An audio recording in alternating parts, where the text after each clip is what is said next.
mes chers frères et sœurs en Christ à travers le monde, que Dieu vous bénisse abondamment et puissamment au nom de notre Seigneur et Sauveur Christ Jésus, notre grand, infiniment majestueux, superbement excellent, magnifique, tout-puissant Seigneur et Sauveur Christ Jésus. C'est une joie, mes frères et sœurs, de reprendre et de poursuivre cette série. Tout ce que le Seigneur Jésus a enseigné. Mes frères et sœurs, nous avons cette grande commission du Seigneur Jésus-Christ dans Matthieu chapitre 28 au verset 20. Et voilà le fondement de cette série. Le fondement de cette série, tout ce que Jésus a enseigné. Nous avons au verset 19. Allez, faites de toutes les nations les disciples, les baptisant au nom du Père, du Fils et du Saint-Esprit, verset 20, et enseignez-leur à observer tout ce que je vous ai prescrit, et voici je suis avec vous tous les jours, jusqu'à la fin du monde. Voilà donc la grande commission que le Seigneur Jésus a donnée à ses apôtres, peu de temps avant de s'élever au ciel, mais c'est une commission qui s'adresse à tout chrétien véritable. Nous devons faire des disciples de Jésus-Christ en les baptisant au nom du Père, du Fils et du Saint-Esprit. Et non seulement nous devons le faire, nous devons aussi et surtout leur enseigner à observer tout ce que le Seigneur Jésus a prescrit, soit par ses enseignements, soit par son comportement, soit par son attitude, la manière par laquelle il marchait. Parce que le Seigneur Jésus nous enseignait, soit par ses paroles, soit par son comportement. Comme je le disais dans les séries précédentes, toute évangélisation qui se limite à tout simplement amener les gens à Christ en les baptisant, sans leur enseigner tout ce que Jésus-Christ a recommandé à enseigner, soit par ses paroles, soit par son comportement, est une évangélisation limitée, partielle, parcellaire. La véritable évangélisation, c'est de faire de véritables disciples de Jésus-Christ, non seulement des personnes qui viennent à Christ, mais des personnes qui s'efforcent jour par jour de se rapprocher le plus possible du standard de piété, de communion avec Dieu, de sainteté, de crainte de Dieu, d'obéissance et de soumission à Dieu que le Seigneur Jésus-Christ avait. Nous ne devons pas nous limiter tout simplement d'amener les gens à Christ en foule. Nous devons, sur la base de Matthieu chapitre 28, verset 20, enseigner à observer tout ce que Jésus a prescrit. Non seulement nous les observons nous-mêmes, mais nous enseignons à observer. Et il y a d'ailleurs une grande promesse à Matthieu chapitre 5, verset 19, une grande promesse qui s'attache à tous ceux qui enseignent ce que Jésus a enseigné et qui observent en même temps. Et avant de suivre cette grande promesse, il y a aussi une malédiction qui s'attache au fait qu'on n'observe pas ce que Jésus a enseigné et on ne l'enseigne pas aux autres. Alors, Matthieu chapitre 5, verset 19 sur votre écran, celui donc qui supprimera l'un de ses plus petits commandements et qui enseignera aux hommes à faire de même sera appelé le plus petit dans le royaume des cieux. Mais celui qui les observera et qui enseignera à les observer, celui-là sera appelé grand dans le royaume des cieux. Mon frère, ma sœur, veux-tu être appelé grand dans le royaume des cieux? Observe ce que Jésus a enseigné. Observe ce que Jésus a enseigné, soit par ses paroles, soit par son comportement. Cher frère prédicateur, ministre de Christ, veux-tu être grand dans le royaume des cieux? Observe ce que Jésus a enseigné et ensuite enseigne aux autres à observer. La véritable évangélisation, c'est amener les gens à être de véritables disciples, à être de petits Christ qui mettent en pratique les enseignements de Jésus-Christ, soit par les paroles du Seigneur Jésus, soit par le comportement du Seigneur Jésus. Il y a quelques jours, j'ai été à New York pour 3 jours, j'ai fait un voyage express et le voyage aller s'est très bien passé. Mais au retour, nous avons eu quelques turbulences. L'avion que j'ai pris au retour a expérimenté des turbulences. Il y avait beaucoup d'endroits de turbulences que nous avons traversés. Comme nous traversions ces zones de turbulence, je pouvais imaginer la frayeur que certains passagers avaient. Et il me vint à l'esprit ces quelques versets que nous allons partager et qui font l'objet de cette série aujourd'hui. Ces zones de turbulence, ces zones de tempête que nous traversions et qui secouaient l'avion, causant certainement la frayeur dans l'esprit, dans le cœur des passagers, m'amène à penser à ce passage de Matthieu chapitre 8, où le Seigneur Jésus était avec ses disciples dans la mer, et tout à coup, il survint une grande tempête, une si grande tempête. Lisons cela, mes frères et sœurs, dans Matthieu chapitre 8, à partir du verset 23. Verset 23, il a dit, Jésus-Christ, le Seigneur merveilleux Jésus-Christ, monta dans la barque et ses disciples le suivirent. Verset 24, et voici, il s'éleva sur la mer, une si grande tempête que la barque était couverte par les flots, et lui, il dormait. Mes frères et sœurs, voilà pourquoi quand nous traversions ces zones de turbulence, de tempête dans cet avion, j'ai immédiatement pensé à ce merveilleux verset qui fait l'objet de notre série, tout ce que Jésus a enseigné. Ici, Jésus n'ouvre pas la bouche pour enseigner, mais par son comportement, il enseigne quelque chose de tellement grand. Et ce qu'il enseigne ici, c'est mettre notre confiance en Dieu, même au milieu de la plus grande tempête que le diable peut vous apporter. De mettre votre confiance en Dieu. Jésus n'a pas ouvert la bouche pour enseigner la confiance en Dieu. Il a montré lui-même, par son attitude, par sa réaction face à l'adversité. Et cette tempête, certainement, selon ma compréhension, était suscitée, était provoquée par les esprits impurs de la mer, les esprits marins qui ont soulevé les flots de la mer. Ces flots qui ont couvert la barque, comme vous pouvez le lire. Voilà donc des esprits impurs. Satan et son armée qui soulèvent les flots. Les esprits marins se déchaînent pour soulever la tempête. Et vous voyez comment la barque est couverte par les flots. Verset 24, relisons. Et voici, il s'éleva sur la mer une si grande tempête.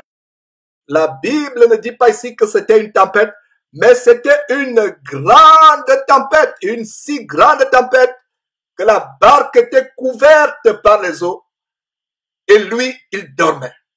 Mes frères, c'est extraordinaire cette histoire. L'enseignement ici, c'est que lui, il dormait. Cela défie la logique humaine. Comment la barque peut être couverte par les eaux, mais Jésus, lui, dort. Il dort pendant que la barque est couverte dans les eaux. J'ai lu ce passage pendant des années, mais je ne comprenais pas toute la plénitude, la grandeur de la parole de Dieu à ce niveau. La barque est couverte par les eaux, mais lui, il dort. Vous êtes dans une barque, elle est couverte par les eaux. Ça veut dire que vous êtes trempé, vous dormez, vous êtes dans l'eau. Vous êtes dans l'eau. La barque était couverte par les eaux. Il n'est pas dit qu'il y avait quelques gouttes qui tombaient sur la barque, mais il est dit que la barque était couverte par les eaux, mais lui, il dormait. Est-ce qu'il dormait parce qu'il faisait la politique de l'autruche, c'est-à-dire ignorer l'adversité, enfoncer la tête dans le sable pour ignorer l'adversité tout autour de lui? Non, le Seigneur Jésus était bien conscient de la grande tempête qui avait été déchaînée par les esprits marins et les flots qui remplissaient la barque, mais lui, il dormait. Il était conscient de ce qui se passait. Il était pleinement conscient. Il ne faisait pas la politique de l'autruche. Il n'ignorait pas le danger auquel il faisait face. Il n'ignorait pas l'adversité. Il était bel et bien conscient de la barque qui était remplie par les flots. Mais lui, il dormait. Il dormait parce qu'il mettait sa confiance en Dieu, son Père. Il dormait parce qu'il savait que Si Dieu ne le permet pas, rien ne peut lui arriver. Voilà un grand enseignement que nous avons ici. Mettre notre confiance en Dieu dans tous les détails de notre vie, même s'il y a la tempête qui est provoquée par le diable, par Satan, nous devons mettre notre confiance en Dieu. La barque est couverte par les flots, mais lui, il dort. Cela défie la logique humaine. La logique humaine voudrait que nous soyons dans la frayeur. N'oubliez pas que le Seigneur Jésus était un homme comme nous. La Bible dit qu'il a été tenté en toutes choses, cependant sans commettre de péché. Il était un homme comme nous, sujet à la faiblesse, à la détresse. N'oubliez pas comment le Seigneur Jésus a souffert la mort sur la croix, et allez lire les récits qui montrent la veille de sa crucifixion, comment il était angoissé. C'était un homme comme nous, mais c'est quelqu'un qui a pris la confiance à son Père. Quel est le message à travers l'attitude de Jésus qui dort malgré le fait que la barque est couverte par les eaux? Imaginez Jésus en train de dormir alors que son corps est trempé dans l'eau. Comprenez ceci, mes frères et sœurs. La barque était remplie par l'eau et Jésus était dans la barque. Conclusion, Jésus dormait dans l'eau. Comment pouvez-vous dormir dans l'eau? Mes frères et sœurs, il y a un grand enseignement derrière cette histoire. Il dormait parce qu'il avait confiance en Dieu. Peuple de Dieu, quels que soient les problèmes qui envahissent votre vie, quels que soient les torrents, les flots que vous envoie le diable et ses démons, quels que soient les torrents que vous envoient les sorciers, dormez comme Jésus-Christ. Dormez comme un petit enfant. La Bible dit, si vous le devenez comme un petit enfant, vous ne verrez pas le royaume de Dieu. Un petit enfant, un nourrisson, quand il est collé à la poitrine de sa mère, quels que soient les éclats de tonnerre, les bombes qui se déclenchent, qui explosent à gauche à droite, quels que soient les bruits tonitruants qui l'environnent, l'enfant dort, il a la sécurité parce qu'il est collé à la poitrine de sa mère. Et ici, nous avons infiniment plus grande protection, qui est plus grande que la protection d'un nourrisson face à la poitrine de sa mère. Cette protection, c'est Dieu. Les disciples s'étant approchés le réveillèrent et disent, Seigneur, sauve-nous, nous périssons. Il dit, Seigneur, sauve-nous, nous périssons. Voilà, ils étaient dans la frayeur. Jésus leur a enseigné quelque chose de tellement grand. Jésus leur a enseigné, quelles que soient les tempêtes dans votre vie, quels que soient les problèmes dans votre vie, dormez, ne vous souciez pas, Dieu veille sur vous. Allez encore suivre notre grande émission sur comment Dieu a relevé Job malgré les tribulations, les persécutions auxquelles il a été exposé venant de l'ennemi. Les disciples s'étant approchés le réveillèrent, verset 25, et dirent, Seigneur, sauve-nous, nous périssons. Il a dit, pourquoi avez-vous peur, gens de peu de foi? Voilà un exemple de foi. Cette série, tout ce que Jésus a enseigné, vous montre dans cette 14e partie aujourd'hui, vous montre comment devons avoir la foi. Jésus leur a enseigné la foi par le comportement, par l'attitude, son comportement face à la pression, face à l'adversité, face à la tempête. Il dormait, il était tranquille, ayant la confiance, ayant l'assurance que Dieu est là et que rien ne peut lui arriver. Voilà la même confiance que nous devons avoir. Que votre maison soit environnée par des bandits qui veulent vous tuer, que votre maison soit environnée par des sorciers qui en veulent à votre vie, qu'il y ait une fournaise ardente qui se déclenche dans votre vie, dans votre famille. Restez tranquille, peuple de Dieu, dormez comme Jésus-Christ dormait. Et voilà ce qu'il dit à ses disciples qui, au verset 25, s'étant approchés, le réveillèrent. Ils disent, mais Seigneur, sauve-nous, nous périssons. Verset 26, il leur dit, pourquoi avez-vous peur, gens de peu de foi? Alors il se leva, menaçant les vents et la mer. Il y eut un grand calme. Voilà la foi que nous devons avoir. Et n'oubliez pas que le Seigneur Jésus a dit que tous ceux qui croient en lui feront les mêmes choses qu'il a faites et ils en feront les plus grandes. Ils en feront les plus grandes. Jésus a menacé les vents et la mer. Marquons une toute petite pause. Les gens vont dire, mais comment Jésus peut-il menacer les vents et la mer? Est-ce que les vents et la mer sont les personnes pour que Jésus les menace? Mais il y a une révélation à travers le fait que Jésus menace les vents et la mer. Ce ne sont pas les vents et la mer que Jésus menaça, mais Jésus menaça ceux qui étaient derrière les vents et la mer, le diable et son armée d'esprits marins.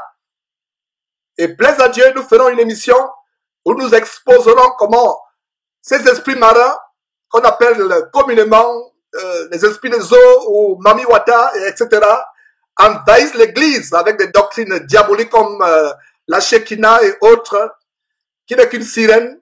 Et nous allons enseigner ces choses de plus en plus. Dans l'avenir, il y a quelqu'un qui pose la question, montrez-nous un verset où il y a sirène dans la Bible. C'est vrai que la Bible ne mentionne pas le mot sirène ou le mot Mami Wata, mais ce récit nous montre un exemple de comment il y avait des esprits marins qui ont soulevé la mer pour faire tuer Jésus-Christ. Ils voulaient tuer, ils pensaient qu'ils pouvaient tuer Jésus-Christ ou tuer ses apôtres, ses disciples.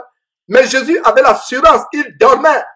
Il a menacé les esprits marins, les démons qui étaient derrière la grande tempête. Et il y eut un grand calme. Verset 27. Ces hommes furent saisis d'étonnement. Quel est celui-ci, disait-il, à qui obéissent même les vents et la mer? Ils ne comprenaient pas qu'en fait, Jésus ne s'adressait pas aux vents et à la mer, et beaucoup de chrétiens seraient étonnés en lisant cette histoire s'ils ne comprennent pas qu'en fait, ce n'est pas à la mer et au vent, littéralement, que Jésus s'adressait, mais Jésus s'adressait à ceux qui étaient derrière, les démons, les esprits marins. Ces hommes furent saisis d'étonnement. Quel est celui-ci, disait-il, à qui obéissent même les vents et la mer? N'oubliez pas ce verset qui dit que les démons sont soumis à Jésus-Christ. Donc, derrière ce vent, derrière cette mer, il y avait des esprits que Jésus a menacés. Et d'ailleurs, une parenthèse, si vous lisez l'histoire de l'homme qui est sorti des sépulcres, qui est venu devant de Jésus-Christ, et vous pouvez lire justement par la suite à partir du verset 28, vous allez voir comment ces esprits ont supplié Jésus. C'était une légion d'esprits qui était dans cet homme qui vivait dans les sépulcres. Il y avait un si grand nombre d'esprits en lui. Et vous pouvez lire au verset 29, c'est tout simplement une parenthèse. Et voici, c'est-à-dire les démons dans cet homme qui vivait dans les sépulcres, cet homme démoniaque, enfin ces deux hommes démoniaques qui sortirent du sépulcre. Les démons dirent, qu'y a-t-il entre nous et toi, fils de Dieu? Voilà une parenthèse. Les démons savaient ce que même les chrétiens aujourd'hui ne savent pas, à savoir que Jésus est le fils de Dieu. Beaucoup de chrétiens à tort pensent que Jésus est en même temps son propre fils et son propre père. Mais voilà ce que les démons révèlent, la vérité.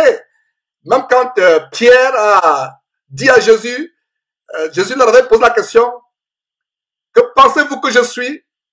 Pierre a ouvert la bouche et a dit, tu es le fils de Dieu, le fils de Dieu. Et Jésus a dit à Pierre, ce ne sont pas la chair et le sang qui t'ont révélé ces choses, mais c'est mon Père qui est dans les cieux qui te l'a révélé. Donc, les démons savaient ce que beaucoup de chrétiens ne savent pas aujourd'hui, à savoir que Jésus est non pas son propre Père et son propre Fils, mais Jésus est Fils de Dieu. Donc, es-tu venu ici pour nous tourmenter avant le temps? Et la raison pour laquelle je vous lis cela, cette histoire, c'est que ces esprits vont être chassés et seront précipités dans la mer. Donc, vous voyez comment les deux récits, le récit de la tempête qui s'est soulevée à cause de ces esprits marins, et aussi d'autres esprits qui disent, s'il vous plaît, envoie-nous dans ce troupeau de pourceaux. Et au verset 32, Jésus leur dit, allez, ils sortirent et entrèrent dans les pourceaux. Et voici, tout le troupeau se précipita des pentes escarpées dans la mer et ils périrent dans les eaux. Donc, les esprits qui étaient dans ces pourceaux, qui sont morts, se sont retrouvés dans la mer. Donc voilà quelques bases bibliques, quelques fondements bibliques sur lesquels nous allons revenir plus tard pour faire cette émission sur les esprits marins, les esprits des eaux qui envahissent les églises aujourd'hui. C'était la parenthèse. Donc revenons sur cette histoire. Voilà, le Seigneur Jésus leur dit, verset 26, « Pourquoi avez-vous peur, gens de peu de foi ?» Alors il se leva, menaça les vents et la mer. Il menaça le vent et la mer. Marc chapitre 16, verset 17 à 18 dit, le Seigneur Jésus nous donne cette grande promesse quelque temps avant de s'élever dans le ciel auprès de son Père. Il dit, voici les miracles qui accompagneront tous ceux qui auront cru à mon nom. Ils chasseront les démons. Ma sœur, mon frère, n'aie pas peur des sorciers, n'aie pas peur des démons. Tu as la même puissance, la même autorité que Jésus-Christ qui se lève, il menace. Il se leva alors qu'il dormait tranquillement dans les flots. Et la tempête était si grande. Comment quelqu'un peut dormir non seulement dans une barque qui est remplie d'eau, mais aussi dans une grande tempête? Si vous n'avez jamais été en haute mer, vous ne pouvez pas comprendre ce récit. Suivez le documentaire pour voir ce que c'est une grande tempête en haute mer. Et vous allez bien comprendre ce verset. Malgré la haute tempête, la barque qui était remplie, couverte par les flots, sur le point de couler, lui, il dormait. Puisse Dieu mettre dans nos cœurs la même foi que Jésus avait afin que nous puissions dormir malgré les tribulations que nous traversons, malgré les persécutions. Puisse ce verset bénir un frère ou une sœur quelque part dans le monde, qu'il cesse d'avoir peur, qu'il cesse d'avoir peur, qu'il cesse de s'agiter, quelles que soient les tribulations, les fournaises ardentes, les tempêtes, les cyclones, les ouragans, les cyclones, les tempêtes, les tsunamis, dans lesquels vous êtes exposés ou que vous traversez. Dormez, ayez l'assurance en votre Dieu. Lisons une autre version de la même histoire qui va nous montrer quelques détails peut-être que nous n'avons pas ici. Et quand vous lisez la parole de Dieu, qui a plusieurs récits qui parlent de la même histoire, je vous conseille d'examiner les différents récits de la même histoire parce que chaque histoire peut donner des détails, des informations additionnelles. Lisons une autre version de ce récit en Marc chapitre 4 qui va nous donner des informations et des détails additionnels. Marc chapitre 4, la même histoire, mais avec des détails additionnels, des informations additionnelles. Verset 36, après avoir renvoyé la foule, ils l'amenèrent dans la barque où il se trouvait. Il y avait aussi d'autres barques avec lui. Verset 37, il se leva un grand tourbillon. Matthieu chapitre 8 parlait d'une si grande tempête. Ici, un grand tourbillon. Et les flots se jetaient dans la mer au point qu'elle remplissait déjà. Au point qu'elle se remplissait déjà. Au point qu'elle se remplissait déjà. Regardez, la barque qui se remplit. Mais au verset 38, lui, il dormait. Il dormait à la poupe, sur le coussin. Il dormait. Donc, il y a un détail additionnel. Matthieu chapitre 8 parlait de la barque qui était remplie par le flot. Marc chapitre 4, verset 37, parle de la barque qui se remplissait déjà. Donc, la barque est remplie, elle se remplit. Comment quelqu'un peut-il dormir dans une barque qui est remplie d'eau? Et il dort. Et il trouve un sommeil agréable. Le verset 38 nous donne un détail additionnel que Matthieu chapitre 8 n'avait pas. Il dormait à la poupe, sur le coussin. Voilà. Quelle est la propriété du coussin? Le coussin est quelque chose de douillet. Le coussin est quelque chose qui rend votre sommeil confortable, agréable. Voilà, mes frères et sœurs, l'enseignement derrière cette histoire de Jésus-Christ qui dort sur un coussin douillet au milieu d'une si grande tempête, d'un grand tourbillon. Mes frères et sœurs, dormons à point fermé sur les coussins. Quels que soient les problèmes que nous traversons, les problèmes financiers, les problèmes de maladie, peu importe, dormons, ayons l'assurance, C'est ainsi que Dieu va nous relever. Parce que Dieu aime ceux qui mettent en lui sa confiance. N'oubliez pas ce grand verset en Hébreux chapitre 11, verset 6 qui dit « Car sans la foi, c'est-à-dire la confiance ferme et inébranlable en Dieu, sans la foi, il est impossible d'être agréable à Dieu, car il faut que ceux qui s'approchent de Dieu croient que Dieu non seulement existe, mais qu'il est le rémunérateur de ceux qui se confient en lui. » Donc, peuple de Dieu, frères et sœurs, repentez-vous de toutes les fois où vous avez manqué de croyance et de foi en Dieu, parce que vous étiez environné par un ouragan, un tourbillon, un cyclone, un tsunami. Demandez pardon à Dieu.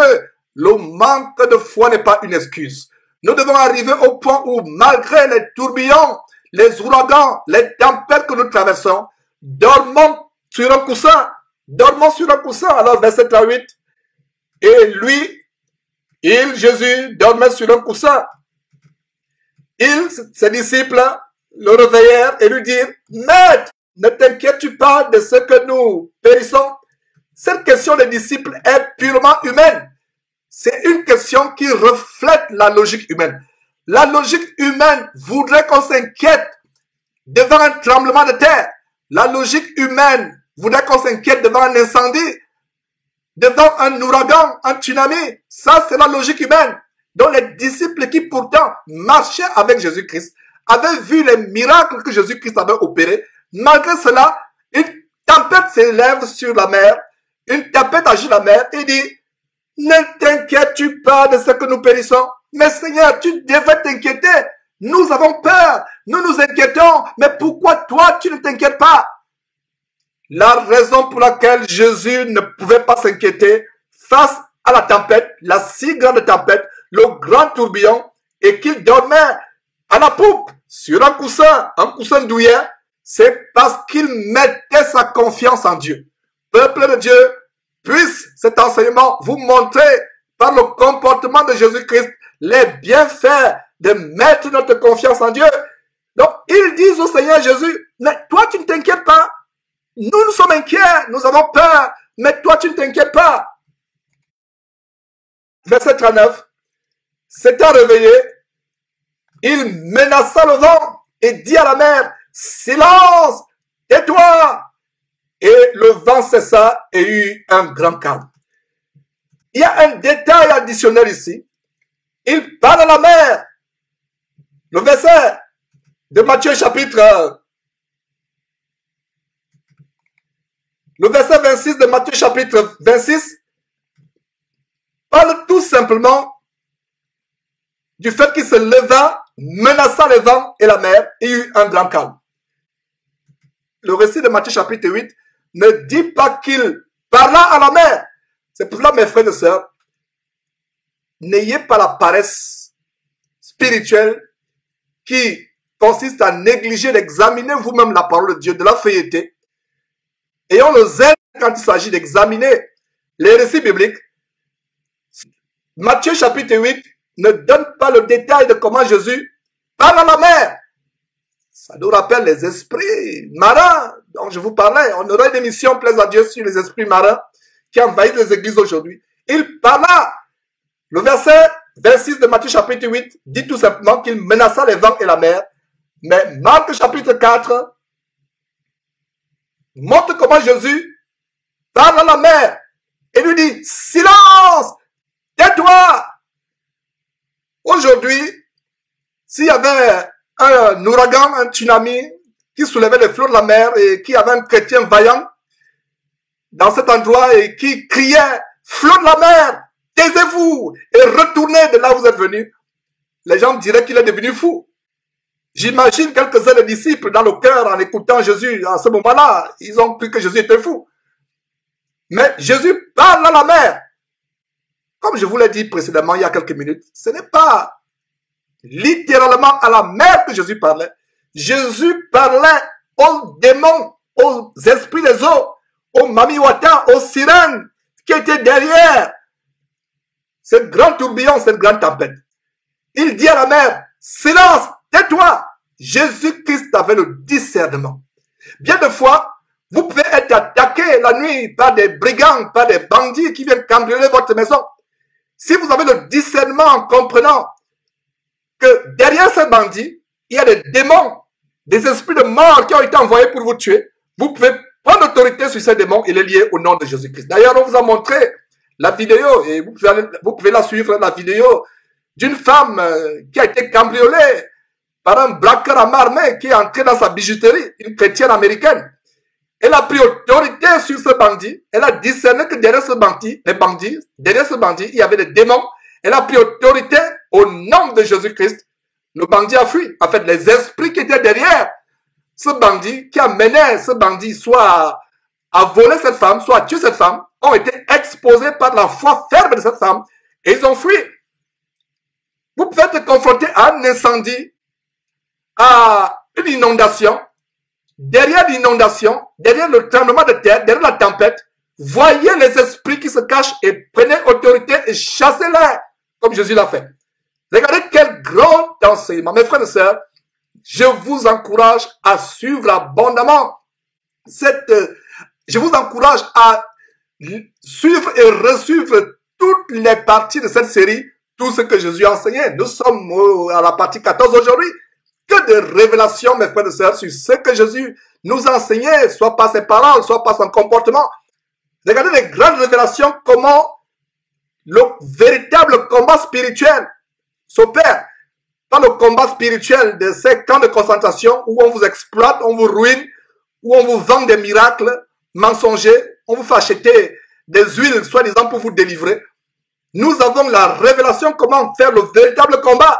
Devant l'adversité, devant la mer, vous pouvez, par la vertu du Saint-Esprit, discerner que derrière les éléments de la nature se cachent des démons. Derrière les éléments de la nature, le feu, le vent, les eaux, se cachent les démons. Et c'est ce que Jésus a fait. Il parle à la mer. Ce n'est pas la mer littéralement qu'il parlait. Il parlait aux esprits marins qui étaient derrière la mer. Il dit, silence, tais-toi. Et le vent cessa. Les esprits impurs, marins, qui étaient derrière le soulèvement, l'agitation de la mer, se sont calmés sous l'autorité de Jésus-Christ. Et nous avons, en tant que chrétiens, la même autorité de réduire au silence tout esprit qui vient pour nous nuire, pour nous attaquer. Mais attention, ne vous précipitez pas à chasser les esprits si vous ne vivez pas dans la sanctification, loin du péché.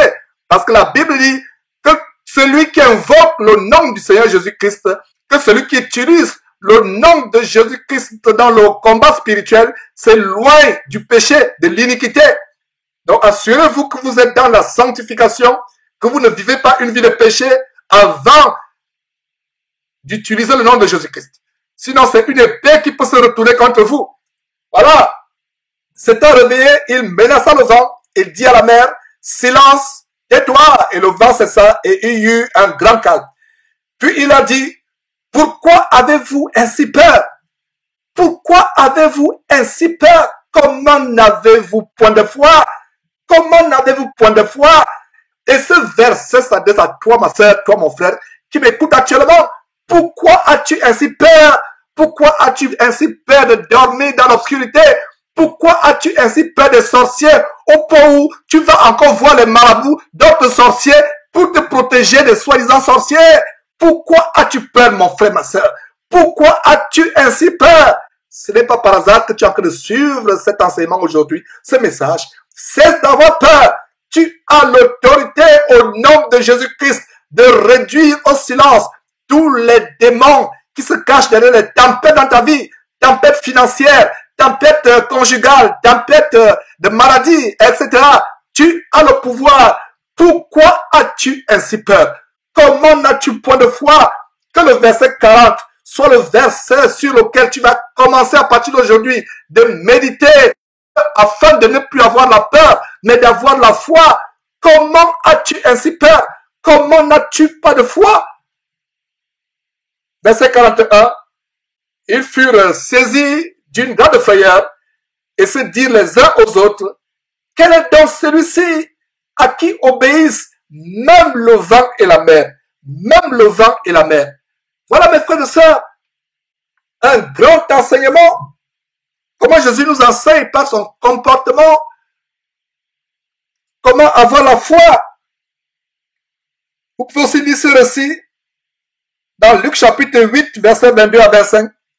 Et le Seigneur Jésus étudiait la parole de Dieu. Et ce qui se passe dans ces deux récits, Marc chapitre 4 et Matthieu chapitre 8, cela s'est passé en somme. Nous voyons comment en somme, Jésus-Christ, certainement qui étudiait la parole de Dieu, n'oubliez pas que Jésus-Christ lui-même est la parole de Dieu sur la base d'Apocalypse chapitre 19 verset 13, mais il est dit que Jésus-Christ aussi citait la parole. La Bible nous montre comment Jésus avait la connaissance de la parole de Dieu. Allez lire Matthieu chapitre 4, Luc chapitre 4, comment il chasse le diable. Il chasse le diable avec la parole de Dieu. Éphésiens chapitre 6 nous dit comment nous devons nous saisir de l'épée de l'esprit, qui est la parole de Dieu. Mes frères et sœurs, nous devons aller à la parole de Dieu. La parole de Dieu est la clé pour avoir la délivrance de tout ce qui nous retient captifs. Vous connaîtrez la vérité vous affranchira, dit Jean chapitre 8, verset 32. Alors, Jésus avait la connaissance de la parole de Dieu. Ce qui se passe en Matthieu chapitre 8, Marc chapitre 4, quand il réduit au silence la mer, nous pouvons voir le fondement dans Somme chapitre 107. Nous pouvons lire à partir du verset 23, à partir du verset 22 d'ailleurs, qu'ils offrent des sacrifices d'action de grâce et qu'ils publient ses œuvres avec des cris de joie.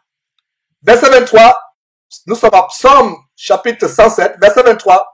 Ceux qui étaient descendus sur la mer dans le navire et qui travaillaient sur les grandes eaux, verset 24, cela virent les œuvres de l'Éternel et ses merveilles au milieu de l'abîme.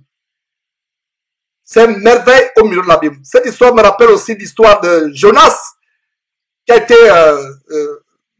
mis dans le ventre d'un grand poisson et comment il s'est retrouvé au fin fond de la mer, là où les montagnes ont leurs racines. Et Jésus connaissait ces choses. Je vous ai toujours dit, mes frères et sœurs, la meilleure façon, la meilleure manière de prier, c'est de prier ayant la connaissance de la parole de Dieu. La meilleure manière d'être efficace dans le combat spirituel, le vrai combat spirituel, pas le faux combat spirituel, c'est de combattre spirituellement ayant dans notre intelligence la parole de Dieu.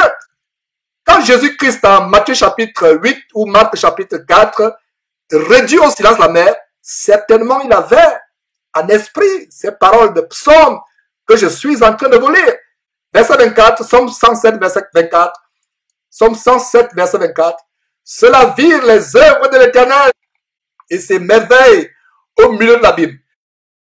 Verset 25. Il dit et il fit souffler la tempête qui souleva les flots de la mer. C'est le récit semblable à celui de Matthieu chapitre 8. Verset 26. Il montait vers les cieux, il descendait dans l'abîme, leur âme était éperdue en face du danger. C'est le cas avec l'âme des disciples qui disent au Seigneur Jésus, mais toi, tu ne t'inquiètes pas de ce que nous périssons, tu ne t'inquiètes pas. C'est la même chose en Psaume des siècles et des siècles avant. Ils montaient vers les cieux, ils descendaient dans l'abîme, leur âme était éperdue en face du danger. Ils étaient dans une terrible frayeur. Verset 27, saisis de vertige, ils chancelaient comme un homme ivre et toute leur habileté était anéantie. Mes frères et sœurs, si vous n'avez jamais été dans une frayeur grave, une frayeur infiniment grande, vous ne pouvez pas comprendre ce verset. Devant la frayeur, il peut m'arriver que vous devenez comme un homme ivre. Vos pieds chancellent, vous ne tenez plus, vous vous évanouissez. Voilà ce que crée la frayeur. Et beaucoup de chrétiens, même toi qui me suis, toi mon frère, toi ma soeur, tu as peut-être expérimenté ce verset. Comment face à la frayeur, à la peur, tes jambes ne tiennent plus, tu es au bord de l'évanouissement. Voilà ce qui se passe. Verset 28. Dans leur détresse, ils crièrent à l'Éternel et il les délivra de leurs angoisses. Il les délivra de leurs angoisses. Verset 29, il arrêta la tempête, ramena le calme, et les ondes se turent. Voilà ce que Jésus a fait.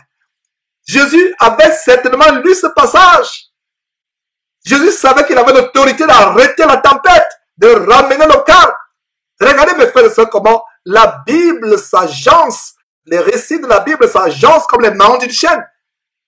Regardez comment les récits de Matthieu 8, Marc 4 sont en droite ligne avec le récit de Somme 107. Exactement ce que Jésus fait en Marc chapitre 4, Matthieu chapitre 8 ou Luc chapitre 8 aussi. Il arrête la tempête, il calme les ondes de la mer, les ondes se taisent. Il faut être un animal ou un homme pour se taire. Ça veut dire qu'il y avait des esprits impurs derrière. Il arrête la tempête, le calme revient, les ondes se taisent. Et qu'est-ce qui se passe, verset 30? Ils se réjouirent de ce qu'elle s'était apaisée. Et l'Éternel les conduisit au port désiré. Voilà, c'est comme ce que je vous ai dit au sujet de mon voyage il y a quelques jours. Quittant New York pour revenir à Houston, nous avons traversé des perturbations, des zones terribles de turbulence.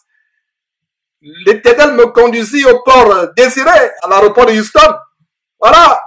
Et le verset 31 dit qu'il loue l'Éternel pour sa bonté et pour ses merveilles en faveur des fils de l'homme, qu'il l'exalte dans l'assemblée du peuple et qu'il le célèbre dans les réunions des anciens. Voilà ce qui s'est passé. Voilà ce qui s'est passé. Plus tard, ces hommes furent saisis d'étonnement. Quel est celui-ci, disait-il, à qui obéissent même le vent et la mer? Et ensuite, ils arrivèrent à l'autre bord. Exactement ce que nous dit Somme 107. À savoir que l'Éternel les conduisit au port désiré malgré la tempête. Voilà. Ils furent à l'autre bord. Ils arrivèrent à l'autre bord. Mon frère, ma soeur, quelles que soient les tempêtes dans ta vie, dors sur un coussin douillet. N'aie pas peur. Ne t'agite pas. Mets ta confiance en Dieu. Mets ta confiance en Dieu dans les moindres détails de ta vie. Terminons cette partie aujourd'hui, la partie 14, par Matthieu chapitre 14. Matthieu chapitre 14, il y a une histoire presque similaire, mais qui concerne particulièrement Pierre, et on va voir un détail important, c'est par là où on va finir. Verset 22. Après la multiplication des pains, la multiplication miraculeuse des pains et des poissons, ces gens avaient mangé, ils étaient 5000 hommes, sans compter les femmes et les enfants, donc ils pouvaient être plus de 10 000. Donc après qu'ils soient rassasiés, Jésus les quitte et disons à partir du verset 22, aussitôt après, Jésus obligea les disciples à monter dans la barque, encore la barque, et à passer avant lui de l'autre côté pendant qu'il renverrait la foule. Verset 23, quand il l'eut renvoyé, il monta sur la montagne pour prier à l'écart. Et comme le soir était venu, il était là seul. Voilà un autre verset qui doit ramener à la raison ces frères et sœurs qui pensent à tant que Jésus-Christ est en même temps son propre Père et son propre Fils. Quel est le détail ici? Jésus pria à l'écart. Il monta sur la montagne pour prier à l'écart. Est-ce que Dieu peut prier? Dieu ne prie personne. Dieu est au-dessus de tout. Il ne prie personne. Mais nous voyons Jésus à plusieurs reprises à travers le Nouveau Testament. Il prie. Il prie qui? Il se prie lui-même? Non, il prie Dieu. Donc Jésus nous montre aussi une vie de prière, une pratique, la pratique d'une vie de prière. Donc voilà un bon verset pour, par la grâce de Dieu, ramener de l'égarement les frères et sœurs qui pensent à tort que Jésus est en même temps son propre Père et son propre Fils. Non, Jésus n'est pas lui-même Dieu, Père et Fils en même temps. Cessez de croire à ce Jésus bouddhiste qui a été véhiculé par les doctrines de démons de 4e ou 5e dimension de Yonggi Sho et autres. Croyez au vrai Jésus de la Bible qui est le Fils de Dieu qui était soumis et qui restera à jamais soumis à son Père, qui prie son Père Dieu, qui intercède auprès de son Père, qui est notre avocat auprès du Père, et qui est notre médiateur, qui est le pont qui nous mène à Dieu, le pont entre Dieu et nous. Donc, il n'est pas Dieu lui-même, il est le Fils de Dieu, bien qu'étant à 100% revêtu de la plénitude de Dieu, il est néanmoins Fils de Dieu. Et voilà donc un détail de comment Jésus prie Dieu. Revenons sur notre contexte. Alors, verset 23, quand il eut renvoyé, Jésus, monta sur la montagne pour prier à l'écart. Et comme le soir était venu, il était là seul. La barque, déjà au milieu de la mer, était battue par les flots, car le vent était contraire. Verset 25, à la 4e veille de la nuit, donc la nuit était très avancée, à la 4e veille de la nuit, Jésus alla vers eux, marchant sur la mer. Jésus avait la capacité de vaincre les éléments de la nature, de dominer les éléments de la nature. Ne tentez pas Dieu. Jésus avait des capacités que nous n'avons pas. C'est vrai qu'avec la puissance de Dieu en Christ Jésus, nous pouvons faire les grandes choses que Jésus a faites et faire les plus grandes. Mais ne tentez pas Dieu. Jésus a marché sur la mer pour enseigner quelque chose, pour montrer un exemple de foi, un exemple d'assurance. Il y a des gens aujourd'hui qui, des faux pasteurs qui tentent la même chose. Il y a d'ailleurs certains qui sont morts. Je pense que nous vous avons parlé d'une histoire il y a quelques temps de ce pasteur soi-disant qui est mort au large de Libreville, sur la côte à Libreville au Gabon. Il a voulu marcher comme Jésus-Christ, il s'est noyé, il est mort. Donc ne tentez pas ces choses. Jésus marche sur la mer pour enseigner quelque chose et vous allez voir cela par la suite. Verset 26. Quand les disciples le virent marcher sur la mer, ils furent troublés et dirent, c'est un fantôme. Et dans la frayeur, ils poussaient des cris. Jésus leur dit aussitôt, rassurez-vous, c'est moi, n'ayez pas peur. La peur est le plus grand ennemi du croyant. Chers chrétiens, chères chrétiennes, tu dois avoir peur d'une seule chose, aie peur d'avoir peur. Aie peur d'avoir peur. La peur dans le cœur d'un homme là-bas. La peur dans le cœur d'un homme de terrasse. Jean chapitre 3, verset 25 à 26 dit, ce que je crains, c'est ce qui m'arrive. Ce que je redoute, c'est ce qui m'atteint. Si tu as peur des sorciers, tu seras terrassé par les sorciers. N'aie pas peur. Mets ta confiance en Dieu. Le Seigneur Jésus leur dit, rassurez-vous, c'est moi. N'ayez pas peur. Vous ne pouvez pas avoir peur si Jésus-Christ est avec vous. La bonne nouvelle et le grand mystère que nous révèle la parole de Dieu, c'est que Christ en nous, l'espérance de la gloire. Jésus-Christ est avec nous tous les jours. Et c'est ce qu'il a dit à Matthieu chapitre 28, le dernier chapitre de Matthieu chapitre 28, le Seigneur Jésus dit, je suis avec vous tous les jours jusqu'à la fin du monde. Alors si Jésus est avec nous tous les jours, mon frère, ma soeur, pourquoi as-tu peur?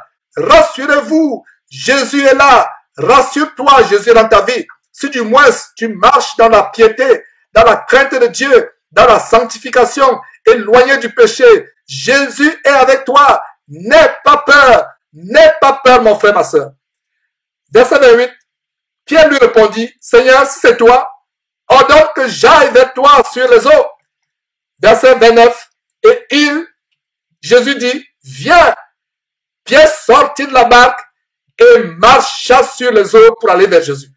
Regardez, la Bible dit que Pierre marcha sur les eaux pour aller vers Jésus. Il marcha. Tant que Pierre avait les regards fixés sur Jésus, il marchait sur les eaux. Mais regardez, qu'est-ce qui va arriver quand Pierre va enlever le regard sur Jésus pour fixer le regard sur l'adversité, sur la tempête, sur le vent.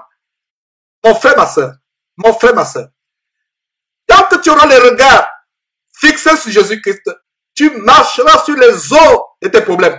Tu marcheras sur les tempêtes, sur les eaux, les attaques diaboliques, les attaques des sorciers, sur les problèmes de ta vie. Tant que tu auras les regards fixés sur Jésus, Pierre a marché sur les eaux tant qu'il avait le regard vers Jésus. Il alla vers Jésus, il avait le regard. Mais, regardez verset 30.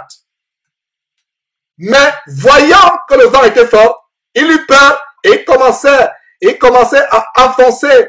Il s'écria, Seigneur, sauve-moi. Mais, conjonction de coordination, montrant ce qui est diamétralement opposé.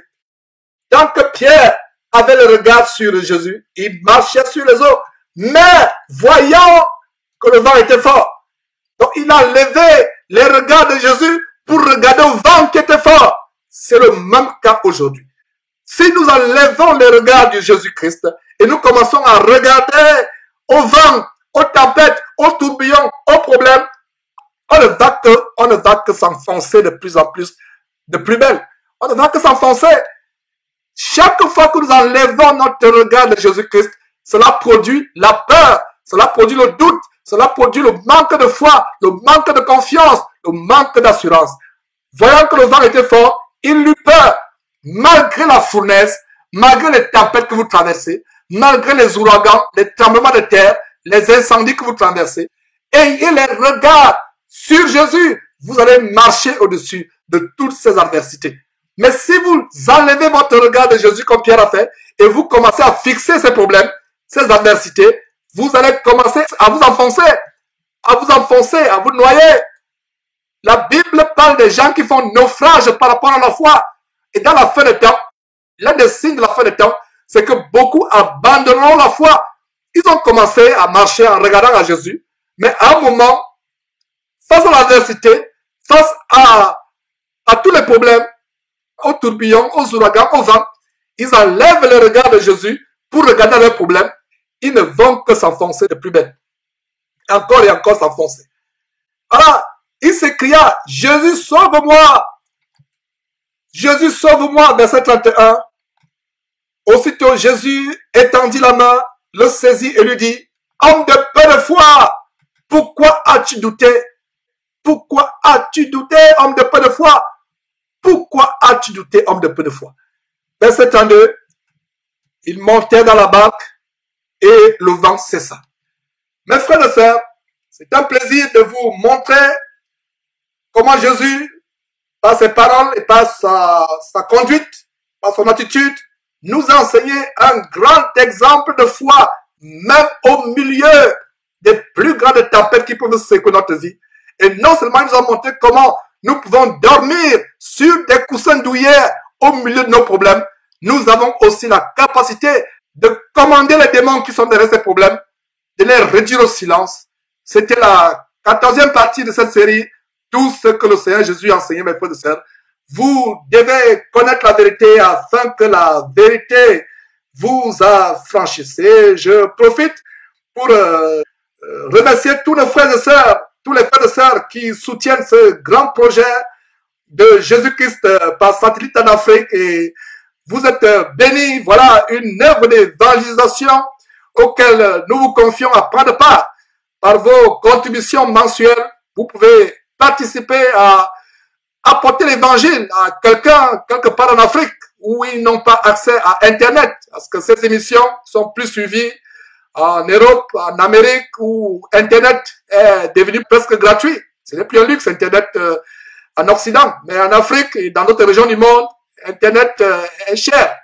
C'est pour cela que dans quelques jours, plaise à Dieu, nous allons commencer à diffuser en direct ou en différé 24 heures sur 24 heures par télévision satellite, et de plus en plus de personnes pourront nous recevoir dans leur maison et être aussi édifiées comme vous l'êtes. Donc nous lançons un appel à tous les frères et sœurs pour soutenir ce projet, de vous joindre à cette grande famille que nous formons déjà autour de ce projet. Et mes frères, c'est une très grande joie de comment nous pouvons contribuer à répandre l'évangile avec nos moyens.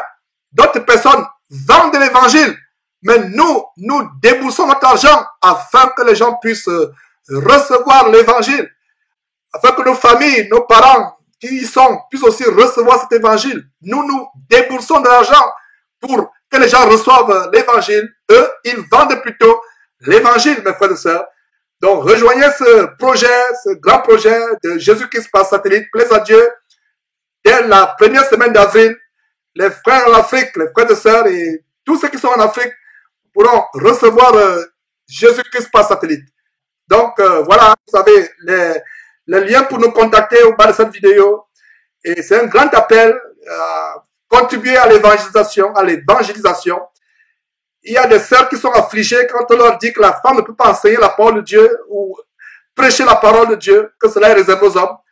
Mais en contribuant à ce projet par vos contributions mensuelles, voilà comment vous pouvez contribuer mensuellement par vos moyens à l'évangélisation. Voilà un moyen très grand pour les femmes et même les frères qui n'ont pas le temps pour aller sur le terrain évangéliser. Votre contribution mensuelle est une forme d'évangélisation. Parce qu'à travers votre contribution, quelqu'un pourra recevoir l'évangile en Afrique et voilà comment, indirectement, vous contribuez efficacement à cette évangélisation derrière la trompette Jésus-Christ TV. Vous connaîtrez la vérité vous affranchira. Ne manquez pas de vous abonner à notre chaîne YouTube Jésus-Christ TV, en cliquant sur le bouton s'abonner, juste au bas de la fenêtre de cette vidéo. Ainsi, vous recevrez automatiquement nos nouvelles vidéos, et vous ne raterez aucune. Vous connaîtrez la vérité et la vérité vous affranchira. Jean 8, 32.